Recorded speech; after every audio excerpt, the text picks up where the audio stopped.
Good morning friends. आज हम पढ़ेंगे moral value. Open page number 55 and write today's date and day. आज का हमारा चैप्टर है chapter number 8, the invention of the basketball. Basketball का इन्वेंशन कैसे हुआ वो हम इस चैप्टर में आज पढ़ेंगे। चलिए रीडिंग स्टार्ट करते हैं। It was November and the weather in New England region in the United States was becoming worse day by day due to snowstorms। तो न्यू इंग्लैंड में मौसम जो है वो नवंबर का मंथ था और यूनाइटेड स्टेट का जो एक क्षेत्र है वहाँ पर एक बर्फीला तूफ़ान आया था, जिसके कारण दिन पे दिन जो वहाँ की कंडीशन है बहुत बेकार होती जा रही थी। People become victim to one of the harshest winter in the year।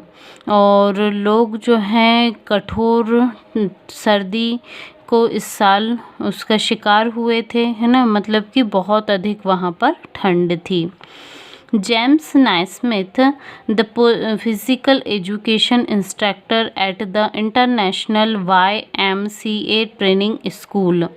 अब यहाँ पर जेम्स नाइस्मिथ के बारे में बताया गया है कि वो इंटरनेशनल YMCA ट्रेनिंग स्कूल में एक फिजिकल एजुकेशन इंस्ट्रक्टर थे। Was struggling with a class that was increasingly becoming troublesome, bordering and hooliganism, often leading to confrontations and open fights।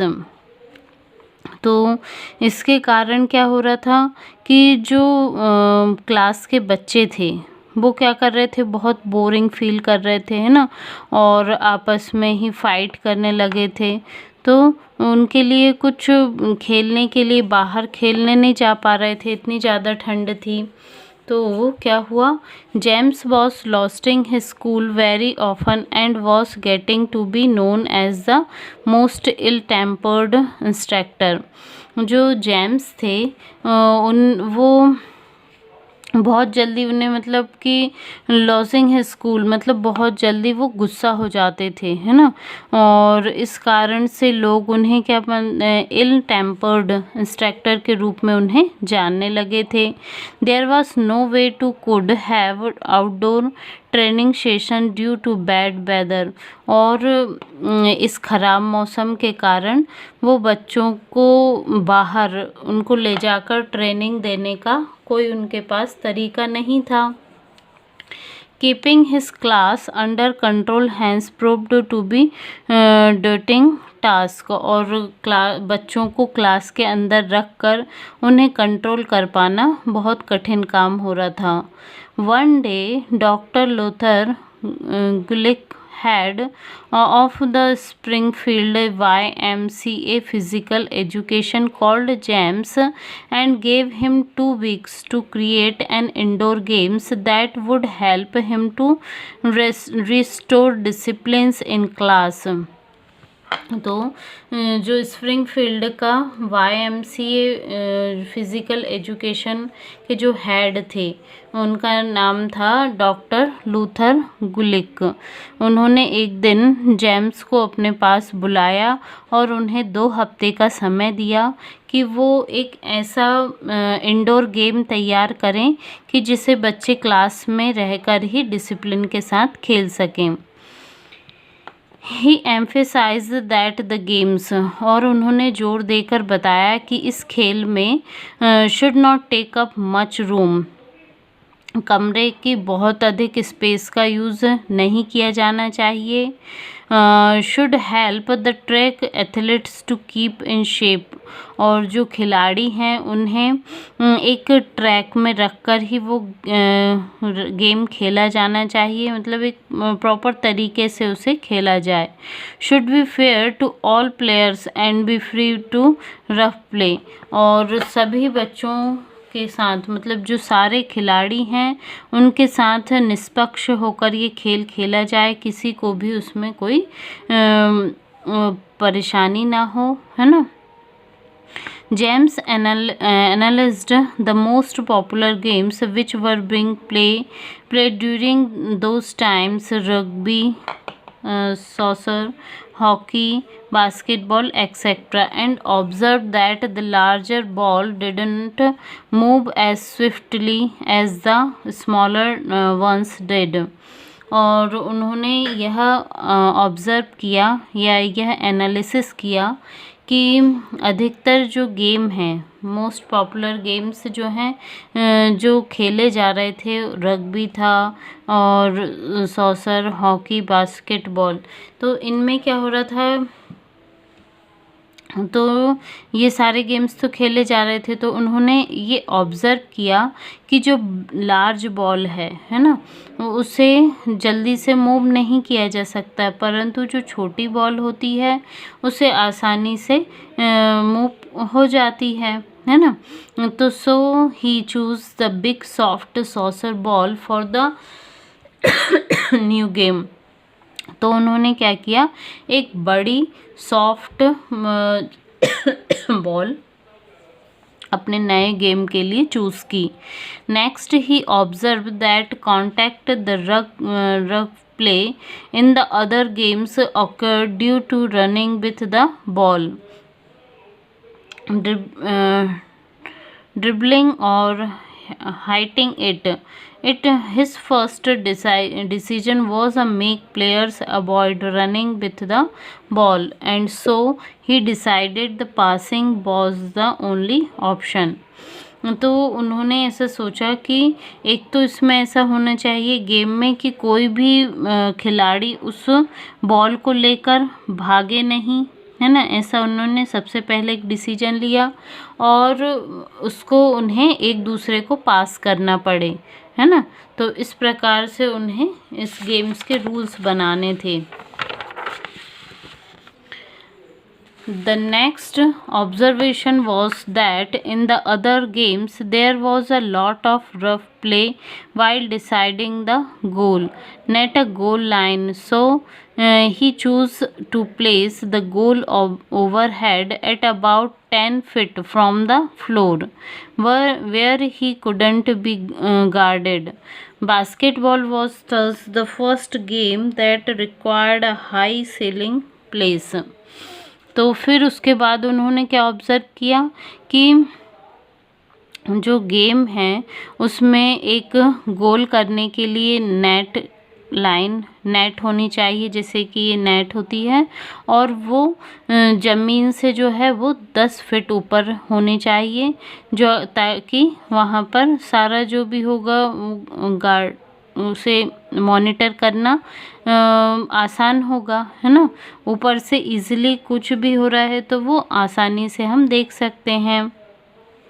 Basketball ऐसा पहला गेम था जिसमें हाई सीलिंग स्पेस की ज़रूरत थी, ऊंची छत बनाने की आवश्यकता थी। However, this posed new problems.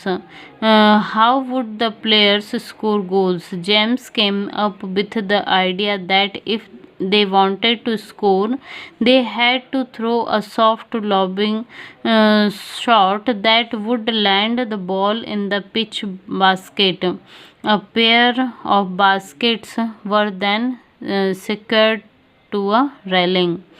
तो हालांकि ये इससे और नई प्रॉब्लम्स क्रिएट होने लगी, तो अब खिलाड़ी गोल कैसे करें, है ना। तो उसके लिए उन्हें एक आइडिया आया कि एक पिच बास्केट बनाई गई, है ना। नेट ओपन थी तब तो दिक्कत हो रही थी, तो दूर से फेंकेंगे तो नेट से जंप हो सकती है। तो उन्होंने क्या किया, एक बास्केट में एक पेयर बास्केट ली और उन्हें रेलिंग में सुरक्षित कर दिया गया इस प्रकार से। Due to this softer approach to the playing the games wherein players had to just shoot the ball on the net suitable at the higher level, hooliganism and fights reduce. Everything seemed to be falling in place. तो उनके इस approach से क्या हुआ कि लोग जो खिलाड़ी थे वो क्या करते थे कि नेट बॉल को जो नेट है उसमें फेंकते थे, है ना, हाई लेवल ऊंचे पर, और इससे उनके बीच की जो लड़ाइयाँ थी वो भी कम हो गई, है ना, और सभी कुछ जो है काफ़ी अच्छा हो गया था. James called this new games basketball and put his through together in 13 basic rules. James ने जो ये नया गेम बनाया था उसका नाम उन्होंने क्या दिया, बास्केटबॉल, और इसे 13 बेसिक रूल्स के साथ इसे रखा. These rules went up on bulletin board just behind the instructor platform. और इन रूल्स को बुलेटिन बोर्ड के जस्ट पीछे इंस्ट्रक्टर प्लेटफॉर्म पर रखा गया. The first game was played in December 1891. तो जो सबसे पहला गेम था वो दिसंबर 1891 में खेला गया. In a handwritten report, James described the inaugural match. तो इसकी जो रिपोर्ट थी वो जेम्स ने अपने हाथों से लिखकर प्रस्तुत की. 9 players formed each team. प्रत्येक टीम में इसमें 9 खिलाड़ी थे. Initially, the boisterous class were not quite enthusiastic about the new game.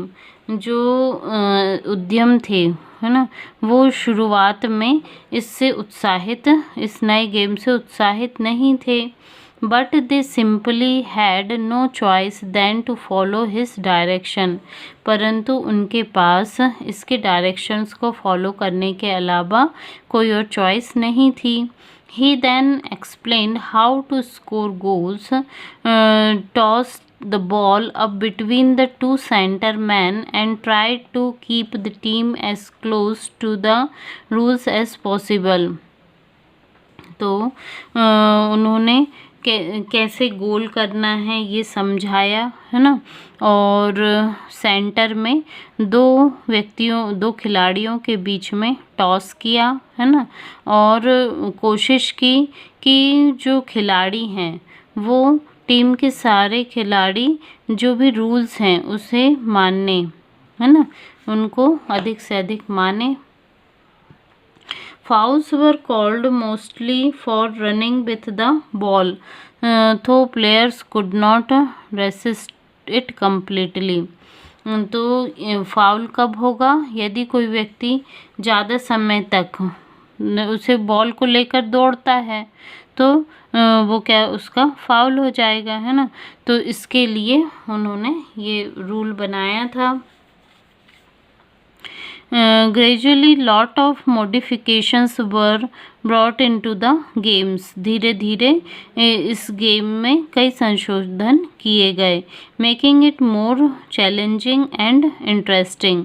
और उन्होंने इस गेम को ज़्यादा चैलेंजिंग और इंटरेस्टिंग बना दिया.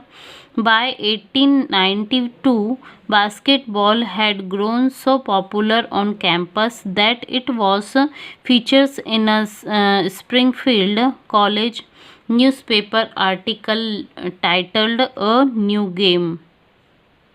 तो 1892 में ये गेम जो था वो कैंपस में बहुत अधिक पॉपुलर हो गया, लोकप्रिय हो गया. और जो स्प्रिंगफील्ड कॉलेज का जो न्यूज़पेपर था उसमें एक आर्टिकल छपा जिसका टाइटल था अ न्यू गेम. उसमें इस गेम के सारे फीचर्स बताए गए थे. People wanted to call this new game Naismith Ball, but James politely turned down the proposal.